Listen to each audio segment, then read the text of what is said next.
right, World Wide Web, welcome to a strange episode here because this will be up on the Discover Games web or YouTube channel, the Coastal Con YouTube channel, and the Indie Invasion podcast. So let me introduce everybody that we have with us. You guys, if you don't know, you should. From Discovery Games, we got Alan. Down over here, we have my good friend way up in the snowy land of Chicago. For some strange reason, he likes to wear with his Coastal Con shirt on. And I'm Mac from Coastal Con.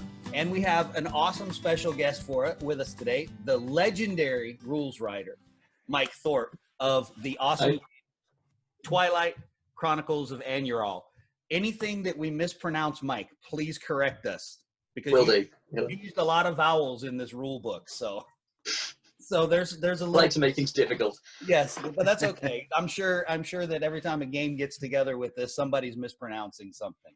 So anyway, just got a few questions for you, Mike, because we really want to expose this side of the pond, because I didn't say that, but Mike is over in the UK, and we want to expose people to this game because it's really cool.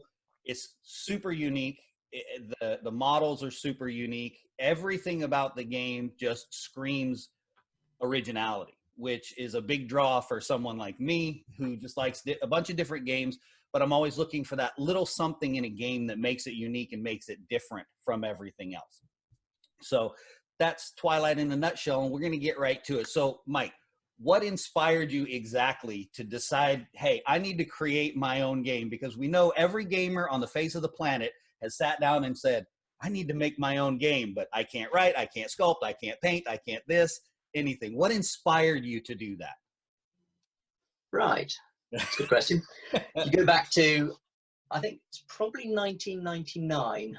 I was looking at games and going, hang on, pretty much everything at that point it was very much Games Workshop. Right. Everything that existed pretty much seemed to be Tolkien derived. And I kind of thought, how about we have could I create a world starting on non-human, no obvious magic, and just start from there. So I started creating a world and thought, it'd be quite good fun to make a game around this, because I played games throughout. I played the likes of Hero Quest, came up with my own little scenarios and adjusted it, but never got that far. I thought, okay, I'll make a game. Started off making little cardboard cutout models and just sketching ideas, and then decided to try and learn to sculpt. I think it was about that time Games Workshop released green stuff in their shop. So it's like, okay, I'll try that out, see if I can make models. I tried sculpting aliens and things from Milliput previously, but green stuff obviously helps. So I just kind of started teaching myself to sculpt, and destroyed my parents' hob by doing casting, sort of drop casting on the hob to build models. So just taught myself at every stage, kind of taught myself to sculpt, taught myself to cast badly, and came up with the game. So around 2001, I had the first iteration. Do you have any of those original sculpts left? I still got some of those. I occasionally take them to salute and leave them at the back there for somebody to stop. But funnily enough, so I then kind of sat back and taught myself to sculpt properly. Those were very, very crude sculpts. They're quite fun. They got character to them, but not much else positive. So I kind of took a step back. I did some, entered some competitions for the likes of Heresy, Hassle Free. So there are a couple of my early sculpts in with their ranges. And kind of got to the point and got given confidence from those guys that actually the sculptor can work. And so after a while I did that and went, maybe I'll revisit Twilight. It'd been sitting in the background, occasionally get dug out, but largely on hold. And so then that was around 2009. With Hassle Free, I sort of said, here are a few sculpts, and they offered to help me get that initial step going. So I wrote the book and kind of formalized everything that I'd been working on over those years. And I then got carried away and just kept on going. Didn't know when to stop, basically. Oh, well, don't stop now. You've got enough momentum. Just keep going, I think. All right. Well, that's awesome. And just, I would, now, now I'm going to have to go on the Hassle Free website and look around until I find those early sculpts. You realize that, right? Hassle Free, there's Storks on there. You'll find him a little funny alien. And Heresy, there are a few like giant spiders and scorpions and Hell Knights. I might already have some of those. I like. I still quite like those. Quite pleased with those ones. So. Yeah, he always throws candy in there. So I'm not gonna lie, he always throws a little bit of candy in the box when he ships it to you. So I might. They're sweets for in the UK, but yeah, I'll do. Oh, I'm sorry. Yes, they're sweets, and they're usually pretty good ones too. Nice assortment. So got good taste. Yeah. The next question I had, and because this is what really kind of got this, one of the two things that really got me about the game was the rule system being so different. Can you walk us through, or just a real basic turn, to kind of give people an idea of what they would, as basic as you want it to be? Yeah. Tell me if I'm rambling. So basically, there are two odd rules I decided to build into the game. First one was initiative. I didn't like the whole I go, you go approach of most games at the time. I thought I'd try something different. Right. So I came up with the idea of a bag of coloured stones. And so each player has 6 stones, and then there are 2 other random combat stones. So you draw, during a turn, all the stones are in the bag, you draw 1 stone at a time. If it's your colour, you can choose a model to activate, and that model may be able to activate more models. And then those models move, engage. Sometimes they might get to do special attacks out of phase, and you'll move a small portion of your army. And at that point, you have special, you've got command structures to make sure everything's working, and you can activate as many models as possible. That was something I really liked, was that command structure. Yeah. So some forces can act almost independently. Other ones require a strict control structure, so that if that starts falling apart, your whole army just falls into disarray. You'll then keep drawing. You'll take turns drawing stones, and well, one person can draw them, it doesn't matter. You draw the stones until you get a combat stone. At that point, everybody that's in combat, in contact with an enemy, has a fight, or has the option to fight. So you get, essentially, you'll fight that one, carry on drawing stones. When you draw the second combat stone, you'll have another round of combat, and then the turn ends. You don't know, you may not have activated all your models because you may have run out of time. So there's a certain degree of, do you activate things earlier when you get confidence that they're going to go, or do you wait until later and try and get the last moves? So there's a certain degree of controlled randomness, something like that you're trying to manage. Kind of a risk reward, really. You know, yeah. Do I do everybody now and run the risk of the combat stones not coming out, or coming out too early? I know when we did our little mini convention at Discover Games a few months back, I think it was in November, I played a game with Nick, and we had one round where everybody was already engaged, but one of the rounds where it was a combat stone and a combat stone. So it was just that. I think, as a matter of fact, I just did a video about randomness in games, and I think that's a good amount of randomness, because it kind of emulates the chaos on a battlefield. That's kind of what I got out of the stone system, is it emulated that chaos really well. And you had to really be thinking. There was a level of tactics about who you were going to move that was a lot different than a lot of other games. And I'm not a big squad-based guy. I like individual models, but I really enjoyed how that interaction worked with that command structure. It's very innovative. Well done, sir. Well done. I agree. Having an option to either move one, or if I activate my leader, I can move them all. That there's very few games that's either, each individual or you're moving units. With this, I have that option depending on the situation. So yeah, I love it. Cool. You'll like it too, Eric. Yeah, it's very unique. It's one of the first things, I'll admit, as a newbie into the game, it's one of the first things that stood out to me, how different it is. But you still do get that randomness that most games you get with dice. But I like that there's, it's not a dice randomness. It's something completely different that will bring that strategy and planning of, okay, who do I need to activate? So you really have to think from the start, who in your group, who do you have to activate sooner than later to get stuff done? That's the one thing that stood out to me. And another element of that, Mike, this is an encourage Mike day, I guess. That's what I'll take that. I'll take that. is it, to me, what another thing that was really cool was, I felt like the tactics happened on the board instead of during the list building phase. Yeah. And there are definitely. so many games that no matter what kind of tactician I am, when I show up against a certain army in a certain game, I'm like, well, I may as well just go home because the list building part of the game destroyed any chance that I had in the game. And I feel like you kind of move that. Obviously, there's still list building because you have options, but I feel like you were able to move that dynamic from the list building to the field of battle with that chaotic element. My 2 cents. Yeah, I've Hopefully never it's thought it that way, but I don't like having too much that you have to build a perfect force. Right. You can build a force should be built per character and should tell a story, not Yeah. because, oh, if I have that, then that synergies and it all makes it. That never really fit within my style of game design. Right. I'll say the one other thing with the game rules, the other special thing I allowed myself when putting together the rules were the combat stones and the way you do combat. I wanted to not have dice, essentially. Just walk up to a model, roll a dice, see if you hit it. That Right. works in a lot of games, but for this one, I wanted something whereby if you're fighting somebody, Combat zones. you can have tactics on the fly. So what I came up with the basically 2-sided dice. They're little stones. One side is a success, one side is a failure.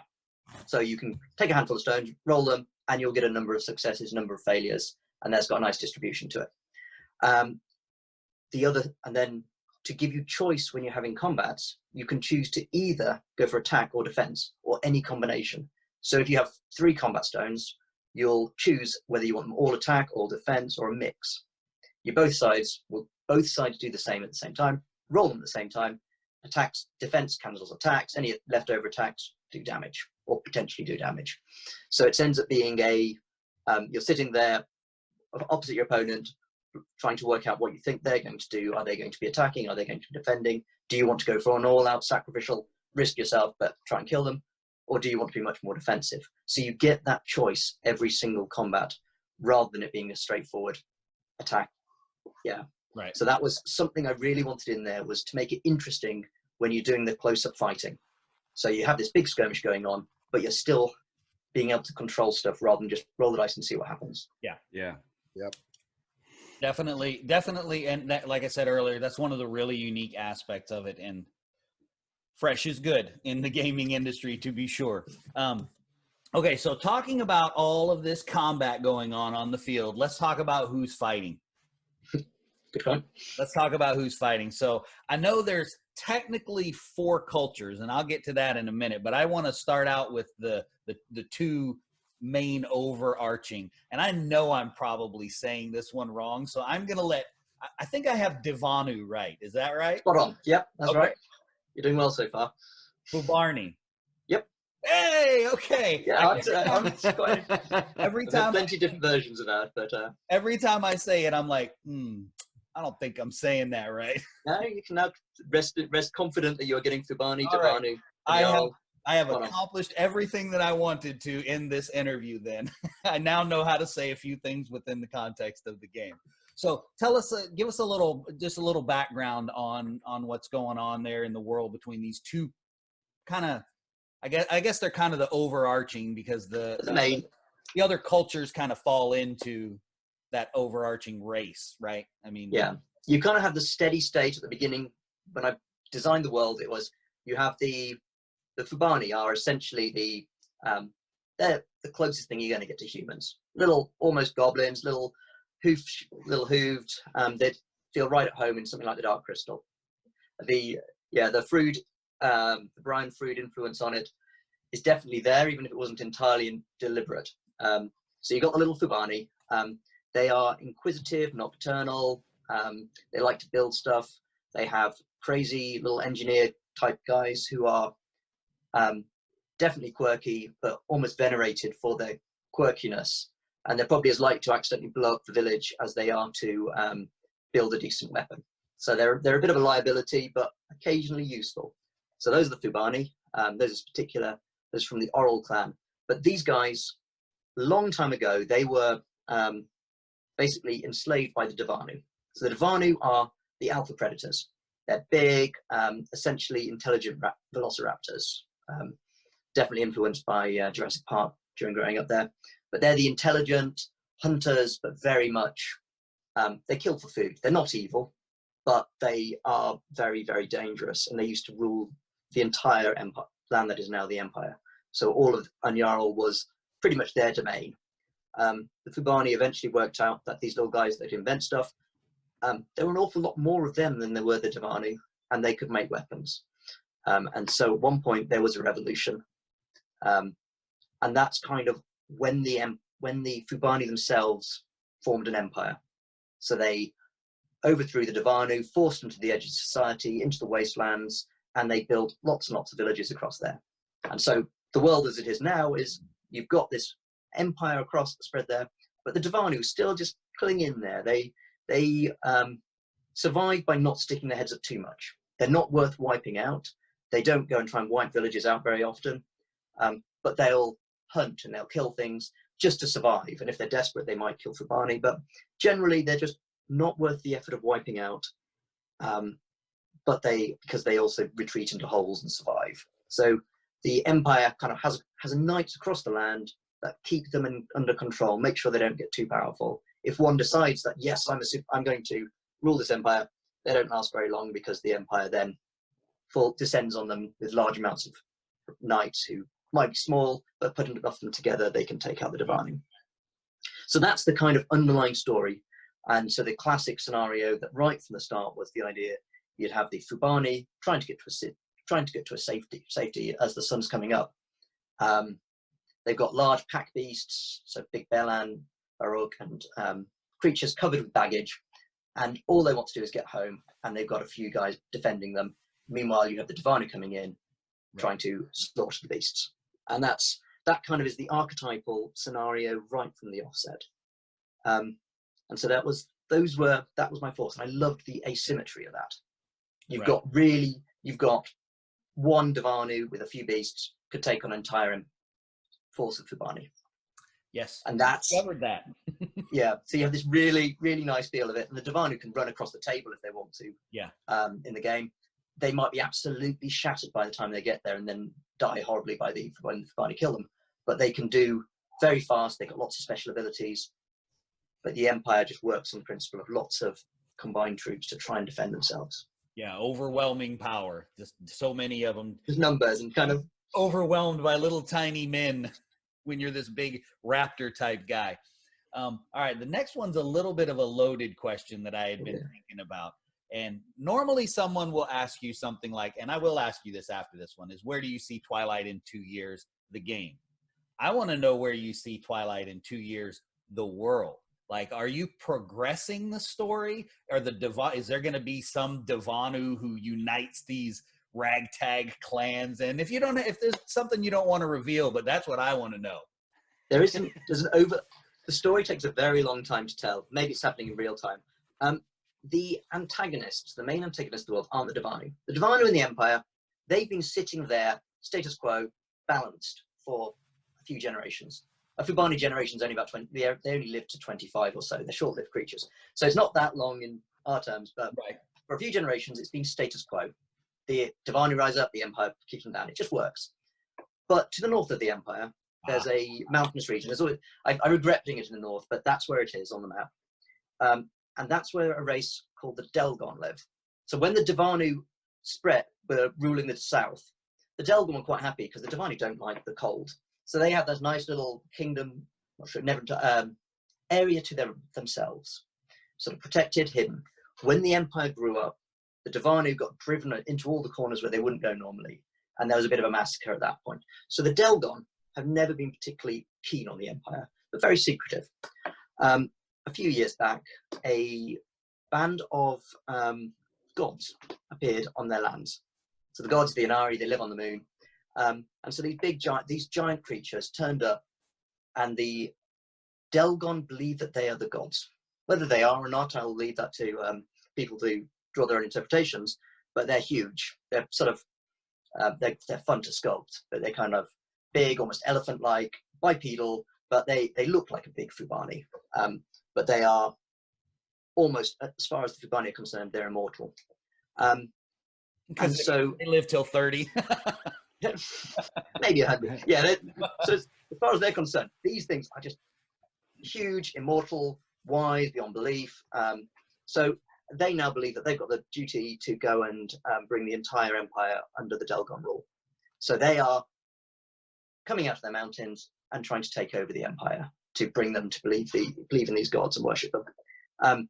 So that's the main thing that's changing the world. So the world was nice and relatively stable. They are disrupting it. The empire are now taking their forces to defend the Delgon, which is leaving the Devanu unchecked. So there's a warlord called Casanii, who's basically decided, I want to go and kill a god, and just marched north through the empire, killing things en route, picking up more Devanu, these stragglers around the place, with the sole intent of going and killing himself a god. So this is all part of the story. I think at this moment in time, sort of the most recent step, Casanii met his god, this gentle, peace-loving Enarii who just wanted to look after his gardens. There's a big battle. I'd love to write that in proper thing. He killed his god. Now he's at a bit of a loss as to what he does next. What next? Meanwhile, the Enarii and the Delgon have gathered their forces. The Dogu support them. They're more nomadic, less technologically advanced. So the Delgon are Fubarnii. They're just a different race of Fubarnii, but they are Fubarnii. And as are the Dogu. So this is kind of like a force that's almost a bit steampunk if you want to go that route. They've got guys with robotic legs and things, but they're and very organized and militaristic, whereas the Dogu are more individual, primitive, for want of a better word. So they've attacked a city on the west coast. So there's this big battle going on, and the Delgon have moved into the south and got a foothold in a land called one of the southern cities. So at the moment, the world is a bit turned on its head.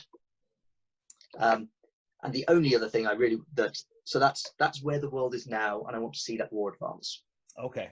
But the one thing I have is this race called the Kadashi, which are the things that live in the woods that the empire, Fubarnii never go into the woods because it's dangerous. They don't really know why. They just know something's there.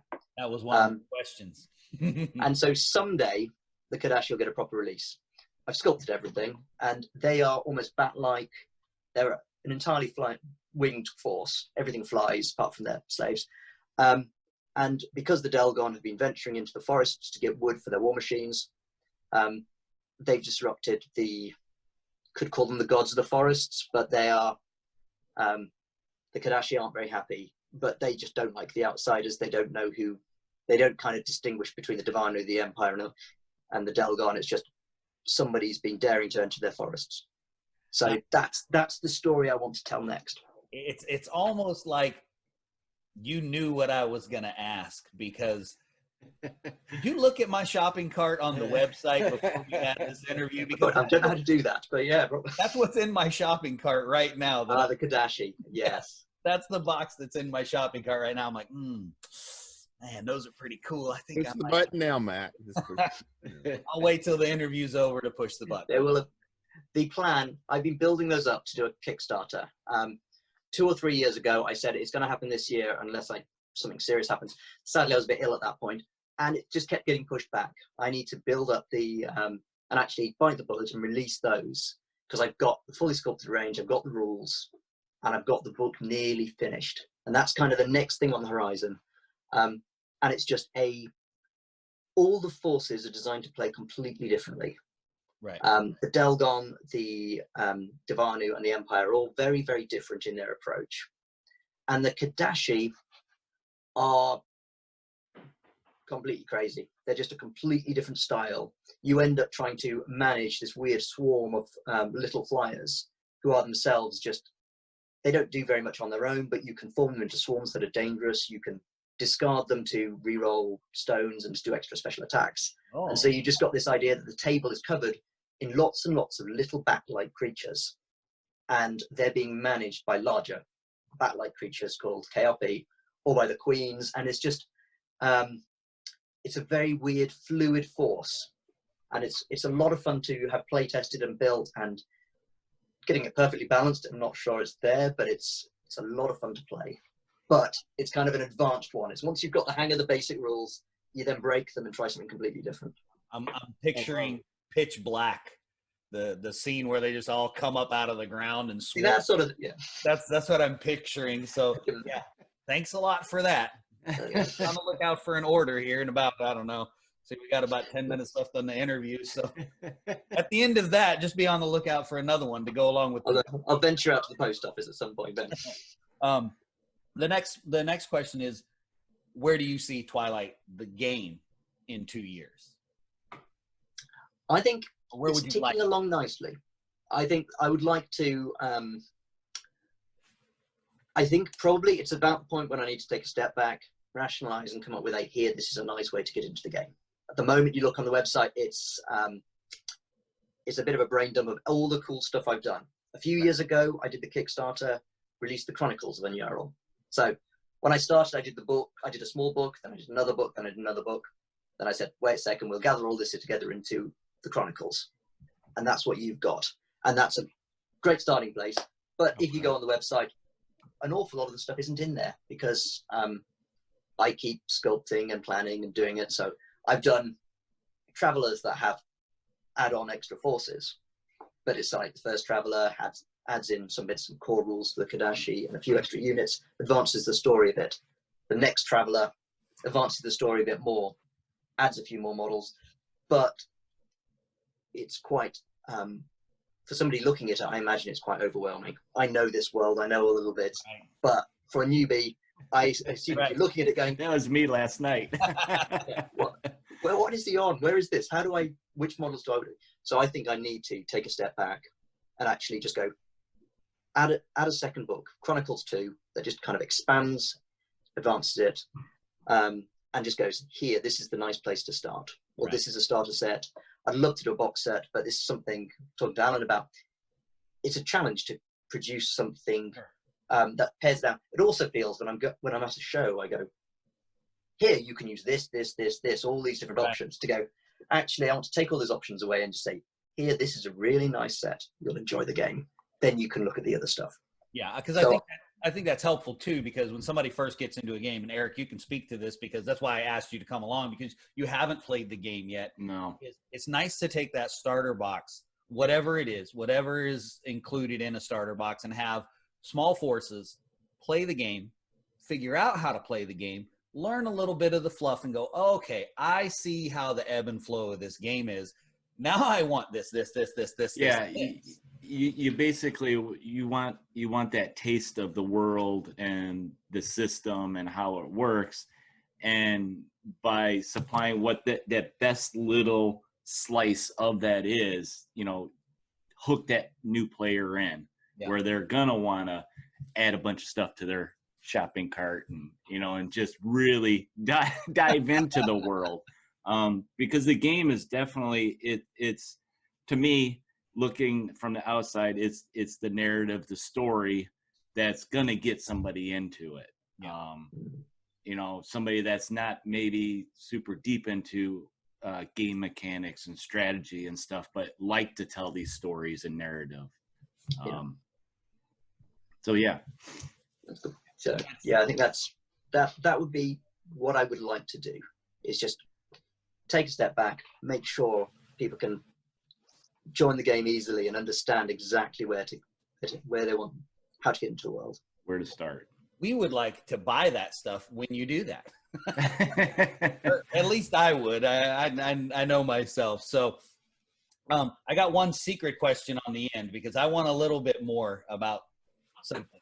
But so Twilight's got 10 forces, right? The 10 different forces within the in the Fubarnii, and 4 different cultures, which I'm gonna have to say that the Dogu, they're the best because I just ordered them and I'll have them painted up when they were an accidental addition, but carry on. They just look so cool. The Warlord looks awesome, and so I encourage everybody to check it out. Go to the website. You want to, what's the, I don't know the website address. Obviously I know how to get there because I have it bookmarked. It's www.worldoftwilight.com. Okay, awesome. And I'll throw a link in the description of the video as well. But my last question is a personal question. This has nothing to do with the interview. And I want to know what else is in the forest. What else lives in the forest? Yeah, it can't just be the bats. What else? Because the way that you write up, I mean, it's just a little blurb in the beginning of the book. And it kind of, basically what it says in that little paragraph is you should just stay out. Yeah. And it's like a huge chunk of the map. I'm gonna hold on a second. I'm gonna show the map here. Okay? It is, yeah. I'm gonna show this. Okay. So here's the map right here, and this whole section here is the forest, and here's the little paragraph about the forest. I want to know what else is in there. Are you sharing, or is that playing that one close to the chest? I think most of that's been revealed in dribs and drabs. So okay. the Frenu, so the Kadashi swarms. We've got the Frenu, which are the little bats. Yep. And as far as the Fubarnii, who've been near the edge, go, the Frenu are just these funny little creatures. They don't really do much. They're not dangerous. Those who go into the forest learn otherwise once they see them in the tens of thousands. But they're basically little birds that that are just around the forest. They don't realize, they haven't made the connection that those Frenu are the dangers. And what the Frenu are is actually, they're the immature Kadashi. They themselves, most of them will die. They don't live very long. But some of them will grow into, either they'll form into queens. And the queens are probably the most intelligent creatures in Anyaral. They basically climb up to the tops of the trees, nest, they lose the ability to fly, and they live in these large nests, in councils, where they spend their time talking, listening to their minions and finding out what's going on with the world. And some of them are ancient, sort of hundreds of years old, possibly. We don't really know how old the oldest of the queens are, but they are very intelligent. They've watched the Fubarnii Empire grow and form on the outside and just gone, you're not welcome here. We're inside, just stay out. And they also, that's the female form. The male form goes into large flying creatures that then control the swarms. So it's just this very sophisticated society that's completely alien to the Fubarnii, to what we would expect for society. So they just, the adults are basically living, the immature ones are just born in their thousands, die in their thousands, do whatever they need to do, and only very rarely do they grow up into a mature creature. So sort of a tiniest fraction of a percent will grow to adulthood. So it's kind of like a fun life cycle, but they are the ones that own the forest, and they control, because they live so long, they do breeding programs on the Tribani, which are similar to the Fubarnii. And so they've kind of selectively bred them to do the stuff that they can't be bothered doing, to build things, form weapons, look after animals. So there's this huge civilization within the forests that's got interconnected between it all by these councils of queens. And they have some fun big creatures. That's where the monsters live. I tend to avoid monsters. I like creatures. Right. I like things that feel like they're real. They live, they breathe. Right. They have a purpose in life. Their purpose isn't to kill things. But you also get giant bugs. The Akatine, I'm not sure if you've seen that one, but it's a giant bug of some variety. I'm not entirely sure. It's a bit like a centipede. It's just big and it's bloated, and the probably gonna be Kadashi will shopping cart in a minute. So when people enter the forest, what the Kadashi do is they will ring fence them off. They'll use the swarms to stop them getting out again, and then they'll just point some of the big creatures in their way. So it might be the Tribani herd them with sharp sticks. It might be the Kadashi do it. They're not this. There's no real magic, but the way they control the thing kind of feels. It feels a bit magical. So that's their empire, their secret empire that they're not really aware of. And empire is entirely the wrong word. Right. Does that answer your question? Yes. That really sounded like a pitch to get me to hit buy on the shop. I've been thinking that release, that Kickstarter, has been on my mind for a very long time. I will get there eventually. Oh, well, that's the story. And everything is now sculpted. The full range is there. So you can focus on the Tribani, Fubarnii are more like the sort of, they're more like Fubarnii. They're kind of primitive Fubarnii that have been looked after. And so you've got forces of those, or you can focus purely on the flying things. But there's, yeah, I had a lot of fun coming up with ridiculous ideas that just make it very difficult to balance. But I think I've done a reasonable job. Well, They're fun to play, if nothing else. I would guess that you had never intended Twilight to be a competitive game. It's not, yeah. It's a storytelling game. It's scenarios. And for me, That's awesome. that's all. That's what I look for, because stuff that is a little bit imbalanced. If you're playing a story, we've played many games where it's like, I already know I'm gonna probably lose, but it's a piece of a story that we're telling as we play. Yeah. And it just plays into itself. So I'm not a competitive player anyway. Guys that want to play competitively, that's awesome. Knock yourselves out if that's how you have fun. It's just not how I have fun. I prefer that narrative. And again, just one other thing that attracted me to the game was looking at it. You can kind of look at it and go, okay, this is a story game. This is, I'm telling a story here when I play this, not just covering the field in the blood of my enemies kind of thing. Not that that's necessarily a bad thing.